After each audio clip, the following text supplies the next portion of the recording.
আকাশে চাঁদ উঠলে দেখা যায়, বলে দিতে হয় না। পাইপলাইনে কি আছে কি নেই, সামনে কি হবে কি হবে না, সেটা হলে সবাই জানতে পারবে। জন্ম, মৃত্যু, বিয়ে, এটা নাকি বলা হয় যে ওপরওয়ালা থেকে হয়। যেহেতু আমি এখন হ্যাপিলি সিঙ্গল, বাট বাকিটা অবশ্যই মানুষ বোধহয় একলা বাঁচার জন্য তৈরি হয়নি, এই রিয়েলাইজেশনটা হয়েছে। মানুষ একলা বাঁচতে পারে না। অ্যান্ড স্পেশালি সরি আমি এই প্রসঙ্গটা আনছি আমার মা চলে যাবার পর এবং আরও বিভিন্ন ইনসিডেন্ট ঘটবার পর আমি একেবারে আইসোলেটেড করে ফেলেছিলাম নিজেকে। কিন্তু রিসেন্টলি আমি রিয়েলাইজ করছি আস্তে আস্তে যে মানুষ ডিজাইনড এভাবে না একলা বাঁচার জন্যে।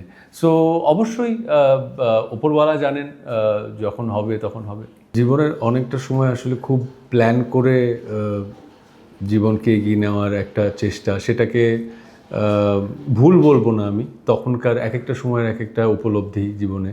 আমার এই মুহূর্তে এমন কোনো প্ল্যান বা স্ট্র্যাটেজি নেই যে এইভাবেই যাব বা এইভাবেই করব। জীবনের গতি, জীবনের স্রোত যেদিকে যেভাবে নিয়ে যাবে সেটাকে মেনে নিয়ে জীবনে পরিপূর্ণভাবে বাঁচার, জীবনকে উপলব্ধি করার, জীবনকে এক্সপিরিয়েন্স করার একটা প্রয়াস বোধহয় থাকবে আমার এখন। হ্যাপিলি ম্যারিড বিষয়টা অনেকটা কন্ডিশনিং, বহু বছর ধরে বোধহয় হয়তো হাজার বছর ধরে একটা কন্ডিশনিং, সোশ্যাল কন্ডিশন করা হয়েছে যে এই হলে হ্যাপিলি ম্যারিড হয়, আর এই না হলে, একটা ইনস্টাগ্রামেবল ছবি না হলে, একটা এইটা না হলে, একটা ওইটা না হলে আর হ্যাপিলি ম্যারিড হয় না।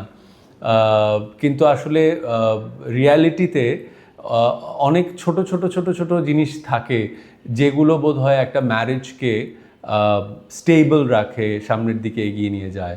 সেই জিনিসগুলো সবসময় হ্যাপিলি ম্যারিড টাইপ হয় না। সেই জিনিসগুলো অনেক বোঝাপড়া, অনেক দেয়া নেয়া, অনেক অ্যাডজাস্টমেন্ট, তারপর বোধহয় আসে। আকাশে চাঁদ উঠলে দেখা যায়, বলে দিতে হয় না। পাইপলাইনে কি আছে কি নেই, সামনে কি হবে কি হবে না, সেটা হলে সবাই জানতে পারবে।